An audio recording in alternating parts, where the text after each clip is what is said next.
नमस्कार, मैं हूं आपके साथ अनुराग मुस्कान। सोने से पहले जाग जाइए, अपनी आवाज को अंजाम तक पहुंचाने के लिए जोरदार घंटी बजाइए।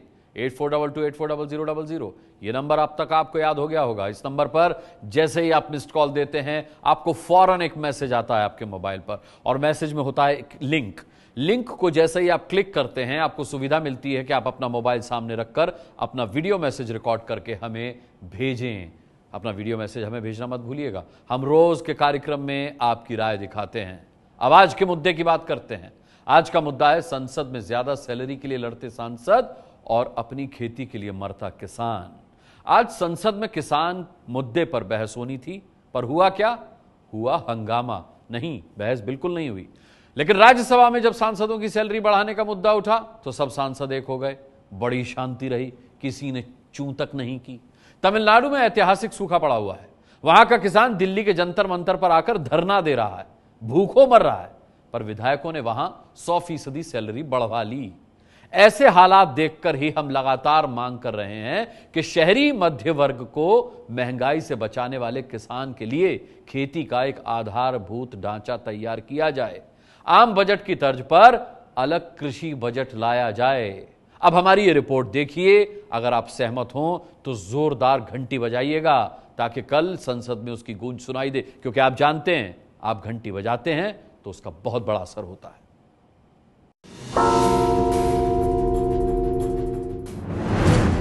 नाम ननका सिंह। कभी सरहद पर यह कदम देश की सुरक्षा करते थे। आज ननका सिंह के हाथों से देश का पेट भरता है। एक पूर्व सैनिक जो छत्तीसगढ़ के अंबिकापुर में अब खेती करते हैं। जय जवान जय किसान का नारा लगाने वाले नेताओं और किसान के महत्व को ना समझ पाने वालों को आज किसानी कर रहे पूर्व सैनिक ननका सिंह का एक बयान सबसे पहले सुनना होगा। मौके मौके पर युद्ध लड़ना पड़ता था, और यहाँ तो 24 घंटा युद्ध लड़ना पड़ता है। हमेशा हम लोग लड़ते रहते हैं, कभी बिजली से, कभी पानी से, कभी मिट्टी से, कभी कीड़े से, कभी मकोड़े से, कभी शासन की नीतियों से। आखिर किसने किसान के खेत में चीन और पाकिस्तान से ज्यादा खतरनाक दुश्मन खड़े कर दिए? आखिर किसने खेती को किसान के लिए युद्ध का मोर्चा बना दिया? इन सवालों का जवाब आपको मिलेगा। शुरुआत दो तस्वीरों से।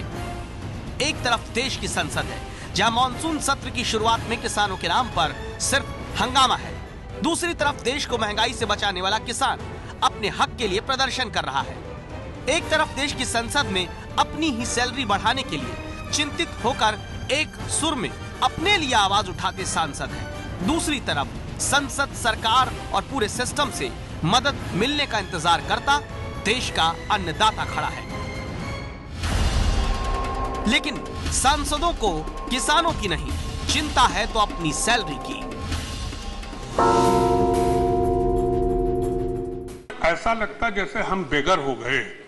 हमारी सैलरी श्रीमन एक जो हमारा सेक्रेटरी उससे भी नीचे। ऐसा लगता है जैसे हम भीख मांग रहे हैं। आपने बोल चुका, जवाब देना पड़ेगा। ये तो ऐसा लग रहा है जैसे हम भीख मांग रहे हैं। हमें भीख नहीं चाहिए। आप मना करना, साफ मना कर दीजिए। इस सरकार को मना करना, साफ मना कर दीजिए। लेकिन ऐसा नहीं होना चाहिए कि लगे कि एमपी लोग भीख मांग रहे हैं। आप हमको 7th पे कमीशन के साथ जोड़ दीजिए। ये है नरेश अग्रवाल, समाजवादी पार्टी के सांसद।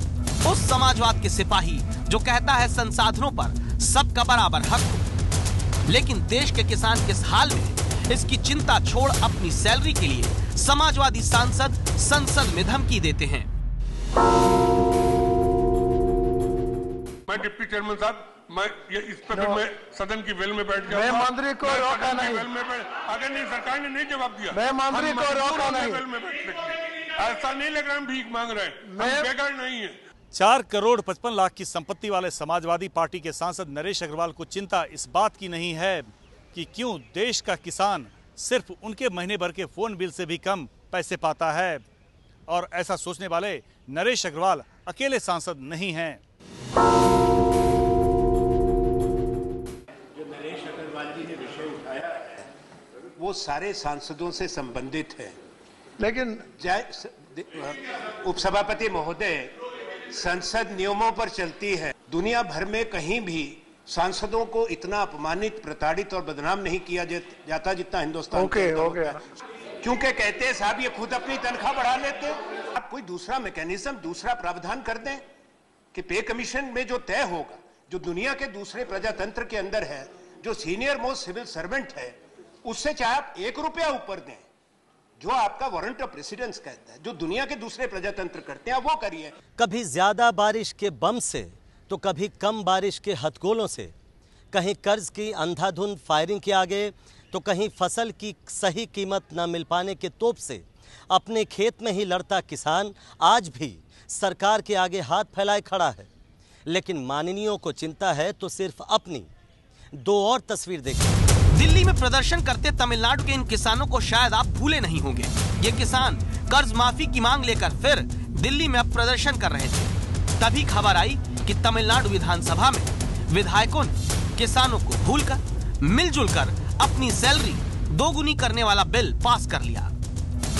2011 से 2015 तक 5 वर्षों में तमिलनाडु में 2728 किसान आत्महत्या कर चुके हैं। उसी तमिलनाडु में किसानों की चिंता छोड़ विधायकों ने अपना वेतन 50,000 से बढ़ाकर 1,05,000 रुपए महीना कर लिया है। यानी खेती करने वाला किसान चाहे सूखे के कारण बर्बाद हो जाए, किसान चाहे ज्यादा बारिश और ओले के कारण तबाह हो जाए, किसान को चाहे अपनी मेहनत कौड़ियों का भाव मिलने के कारण खुद सड़क पर फेंकनी पड़े, सांसदों और विधायकों को किसान से ज्यादा चिंता अपनी सैलरी की पड़ी है।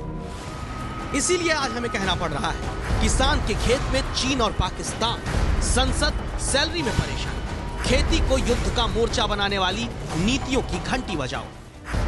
खेती कैसे किसान के लिए युद्ध का मोर्चा बनती है, इस बात को समझने के लिए हम छत्तीसगढ़ के अंबिकापुर ले चलते हैं। अंबिकापुर में एबीपी न्यूज संवाददाता ज्ञानेंद्र तिवारी से ननका सिंह की मुलाकात हुई। ननका सिंह सेना में थे, लेकिन पारिवारिक वजहों से घर आकर खेती करने लगे, ये मानते हुए कि सरहद पर जवान और खेत में किसान दोनों देश सेवा ही करते हैं। कृषि एकमात्र ऐसा बुनियाद है इस देश की कि सारे के सारे लोग इस पर टिके हुए हैं। आज एक कृषक से चींटी से लेके और आसमान में उड़ने वाले परिंदे तक अगर कहीं जीवित हैं तो कृषि के माध्यम से जीवित हैं। लेकिन अब इलाके के संपन्न किसानों में गिने जाने वाले 50 एकड़ खेत में धान की खेती करने वाले किसान ननका सिंह का सरकारी नीतियों से मिले धोखे के कारण कृषि से मोह भंग हो रहा है।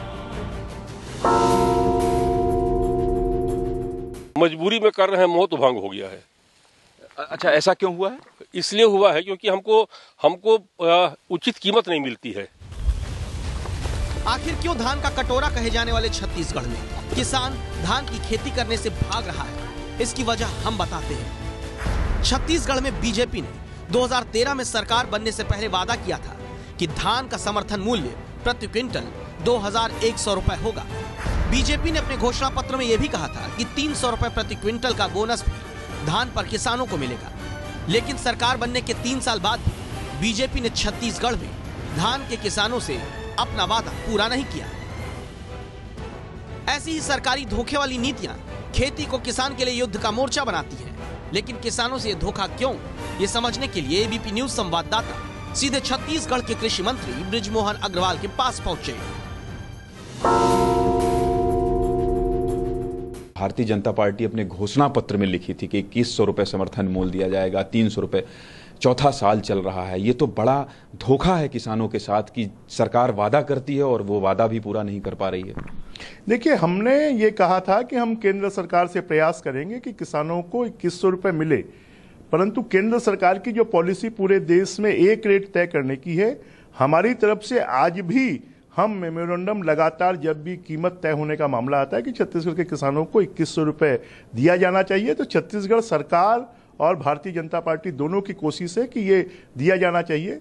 और छत्तीसगढ़ सरकार बोनस देने के लिए आज भी तैयार है, परंतु केंद्र सरकार ने पूरे देश के मार्केट को कंट्रोल करने के लिए इसके ऊपर में बैन किया है कि जो राज्य सरकार इस प्रकार का बोनस देगी देश के मार्केट को में अगर गड़बड़ होगी तो उनकी जो उपज है उसको हम सपोर्ट प्राइस पर नहीं लेंगे।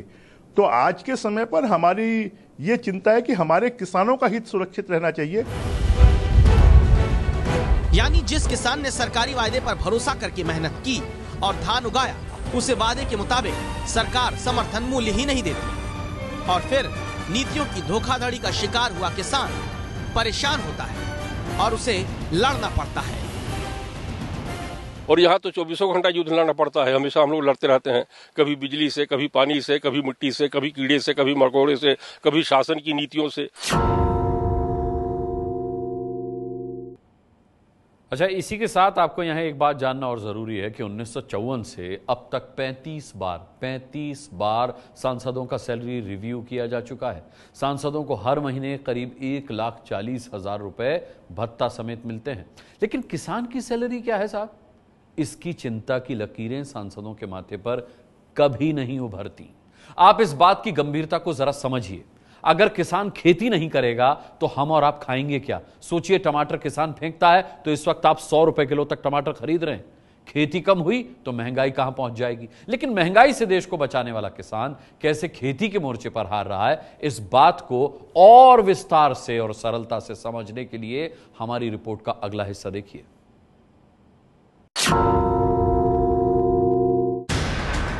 छत्तीसगढ़ के अंबिकापुर जिले में एबीपी न्यूज संवाददाता ज्ञानेंद्र तिवारी इस वक्त कृषि विभाग के उप संचालक मनोज चौहान के दफ्तर में पहुंचे हैं।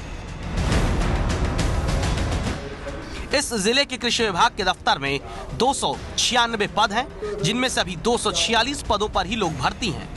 इस दफ्तर के लोगों का काम क्या होता है, सबसे पहले हमने यही जानना चाहा, ताकि आपको आज एक जिले की रिपोर्ट के माध्यम से देश के किसानों पर सरकारी नीतियों की अंधेरगर्दी समझा सके।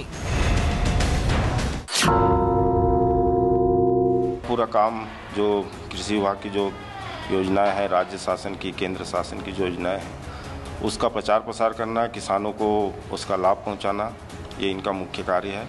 नवीनतम तकनीकी को वैज्ञानिक जो अनुसंधान करते हैं उसका प्रचार प्रसार किसानों तक करना प्रमुख कार्य है। सुनने में बहुत अच्छा लगा, लेकिन क्या वाकई कृषि विभाग के कर्मचारी किसान को नई तकनीकों के बारे में, सरकारी योजनाओं के बारे में, किसान हित की जानकारियां दे पाते हैं? इस बात की पड़ताल अब हमने शुरू की। अंबिकापुर के डूमरगी गांव हम पहुंचे। यहां की सहकारी समिति का दफ्तर नजर आया। इसी दफ्तर में वो कर्मचारी होने चाहिए जो किसानों को उनके लाभ से जुड़ी जानकारियां देते हैं। अंदर दाखिल हुए तो खाली कुर्सियों और चलते पंखे ने बता दिया कि किसानों के लिए सिस्टम के वादे कितने हवाई हैं। सबूत भी मिल गया जब यहाँ तैनात 4 लोगों में मौजूद मिले सिर्फ एक कर्मचारी विनय गुप्ता से हमने पूछा, यहाँ की सहकारी समिति के तहत आने वाले 17 गाँवों में कितने किसान हैं। यहाँ समिति में कुल 17 गांव है सर, और 17 गांव में कृषक संख्या 1417 है।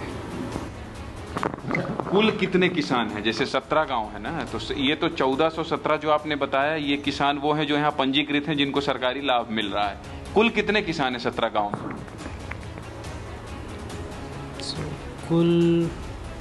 कुल तो नहीं पता सर। तो आप लोग की समिति यहाँ क्यों है? समिति का काम तो यही है ना कि किसानों को लाभ दें, किसानों को सरकारी योजना पहुँचाएं।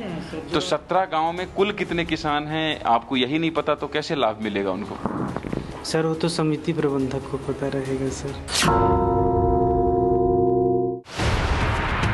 जब सहकारी समिति के कर्मचारी को यही नहीं पता कि उसे कितने किसानों को सरकारी योजनाओं की जानकारी देनी है, तो क्या हालत होगी किसान की। अब इसकी जमीनी हकीकत देखिए।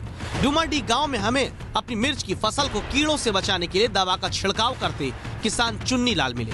जरूरी हुआ कि इनसे पूछा जाए, क्या भाई आपको कुछ सरकारी मदद, कोई सरकारी योजना की जानकारी मिल पाती है? दवाई का सरकारी मिला है या तो खरीदे हैं? खरीदे हैं साहब। सरकारी नहीं मांगा क्या आपने? सरकारी ग्राम सेवा को भी पता नहीं रहता है साहब। मक्का का समय फसल हो गया है, समय और अभी तक आया नहीं है मक्का। तो ये बताइए कि आप लोग को पता नहीं है क्या कि बीज आया है नहीं आया? नहीं पता है साहब।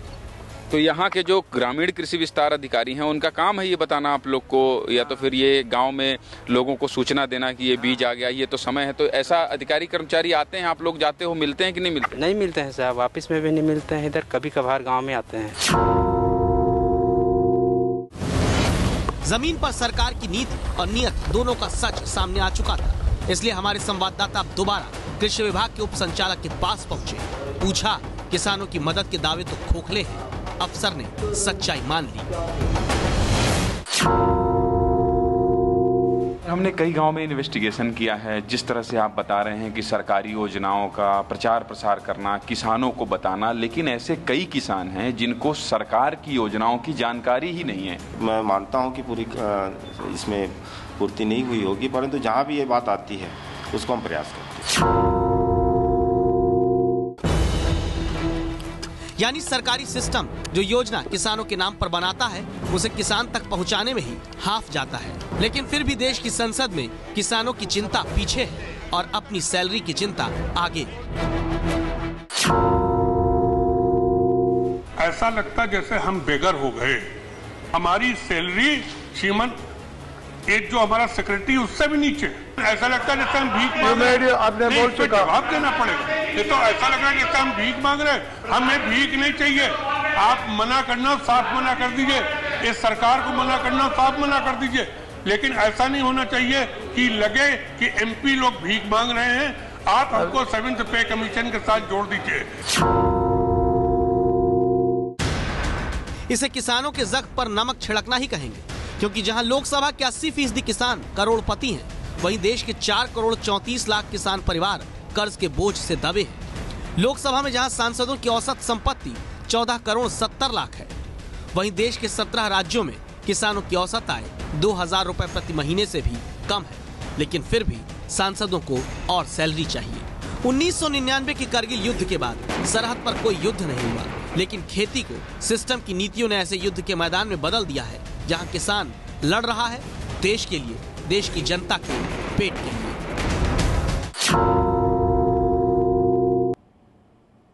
देश के सिपाही की तरह भूख और महंगाई के दुश्मन से लड़कर आपको बचाने वाला किसान तभी जीतेगा जब आप घंटी बजाएंगे।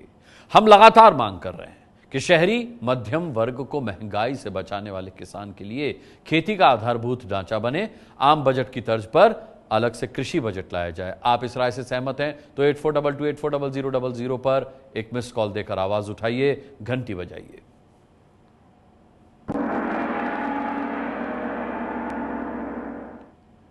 मध्य प्रदेश के सीहोर जिले में एक किसान ने कुछ दिन पहले खुदकुशी कर ली थी। किसान का परिवार अब इंसाफ की मांग को लेकर आमरण अनशन पर बैठ गया है। और इसमें बड़ी बात यह है कि खुदकुशी के लिए किसान के परिवार ने एक बीजेपी नेता को जिम्मेदार ठहराया है।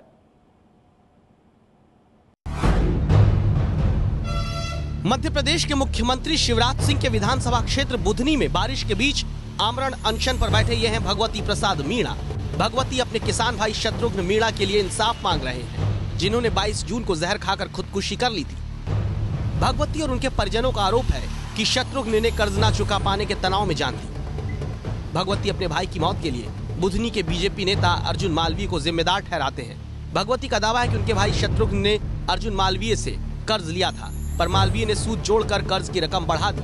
आरोप है कि अर्जुन मालवीय ने शत्रुघ्न पर जमीन उनके नाम करने का भी दबाव बनाया। इसी तनाव में शत्रुघ्न ने खुदकुशी जैसा बड़ा कदम उठा लिया। भगवती और उनका परिवार अब बीजेपी नेता अर्जुन मालवीय के खिलाफ केस दर्ज करने की मांग पर अड़ा है। इंसाफ न मिलने पर खुदकुशी की धमकी दी है, लेकिन पुलिस और प्रशासन ने जांच के बाद ही किसी नतीजे पर पहुंचने की बात कही।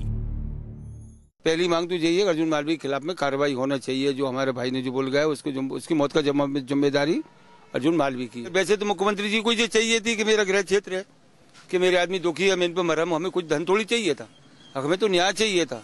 केवल आरोप लगाने से एफआईआर कैसे दर्ज की जा सकती है? पुलिस अपनी कार्रवाई कर रही है उसमें। अभी उनको समझाइश दी है, इसका उनका मेडिकल करवाया जा रहा है। अगर मेडिकल में ऐसी कोई स्थिति आती है कि उनका स्वास्थ्य बिगड़ता है तो फिर उसके अनुसार फिर मेडिकल रिपोर्ट के अनुसार जो सही कार्रवाई होगी वो करेंगे। आरोपों की हम लोग तस्दीक कर रहे हैं। वो आरोपों की अभी तक कहीं कोई पुष्टि नहीं हो पाई है, किसी तरह का कोई दस्तावेजी कोई साक्ष्य नहीं है, फिर भी अभी उसकी जांच में चल रही है और जो जो बिंदु सामने आ रहे हैं उन सारे बिंदुओं पर जांच कर रहे हैं।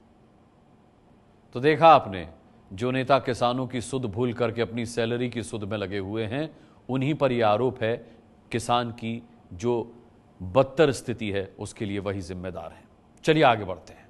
सरकारी निर्माण में भ्रष्टाचार की पोल बारिश कैसे खोल देती है, अगली रिपोर्ट देखेंगे तो समझ जाएंगे। आंध्र प्रदेश की राजधानी अमरावती में 2 साल पहले बने इस नए सचिवालय की तस्वीर आपको चौंका देगी। 2 दिन की बारिश ने इसके निर्माण की पोल पट्टी खोल दी। जिधर देखो उधर सीलन, दीवार से पानी सोते की तरह बह रहा है। छत ऐसे टपकती है कि रह रहकर पोछा लगाना पड़ता है। इसी हाल में कर्मचारी यहाँ काम कर रहे हैं। बता दें कि इस इमारत में कई सरकारी विभागों के अलावा आंध्र सरकार के कई मंत्रियों, सचिवों और विपक्षी पार्टियों के नेताओं के चैम्बर हैं। विपक्ष निर्माण में घोटाले का आरोप लगा रहा है, वहीं आंध्र सरकार के मंत्री इसे छोटी बात ठहरा रहे हैं। और अब बात चीनी मांझे की, जिसकी चपेट में आकर हर साल कईयों की मौत हो जाती है। आसमान में उड़ने वाले परिंदे भी इससे मारे जाते हैं। राजधानी दिल्ली में आज चीनी मांझे की घंटी बज गई है। देखिए, दिल्ली सरकार का ये नोटिफिकेशन देखिए। दिल्ली में चाइनीज मांझे के आयात, खरीद, बिक्री और इस्तेमाल पर प्रतिबंध लगा दिया गया।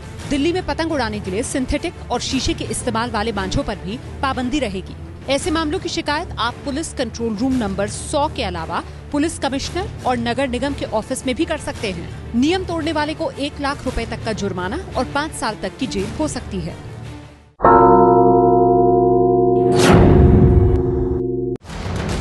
अब तक 60 लाख से ज्यादा मिस्ड कॉल्स। घंटी बजाओ। 5 साल में एक बार नहीं, राष्ट्र निर्माण में रोज करो मतदान। घंटी बजाओ। किसानों की बदहाली के खिलाफ हम लगातार आवाज उठा रहे हैं। उन्हें संकट में डालने वालों की घंटी भी बजा रहे हैं। देश की जनता भी हमें वीडियो संदेश भेजकर लगातार उठा रही है इस मुद्दे पर आवाज। सुनिए। एक नियत समय के अंदर इन सभी केस का सेटलमेंट हो। इन सब केस में अगर कोई कंपनी या कोई भी विभाग इसमें गलती करता है तो उसके लिए एक निकाय, एक सरकार की तरफ से कोई व्यवस्था हो जो इन सब चीज़ों को एड्रेस करे। जितना जल्दी हो सके लोगों को मुआवजा दे। सरकार को ये कोशिश करनी चाहिए कि किसानों तक सीधे मदद पहुंचा सके ताकि बीमा कंपनियां उनका नुकसान न करें। केंद्र सरकार को किसानों के बारे में बहुत कुछ करना पड़ेगा, तब जाके किसान आत्महत्या करना बंद कर देंगे। अपने देश का नंबर 1 चैनल है ABP न्यूज, जो सबकी घंटी बजा देता है। मैं उसको सैल्यूट करता हूँ, धन्यवाद करता हूँ। ऐसे ही घंटी बजाती रहिए। 8422840000 पर मिस्ड कॉल देकर आप भी हमें अपना वीडियो संदेश भेज सकते हैं। ये है ABP न्यूज, आपको रखे आगे।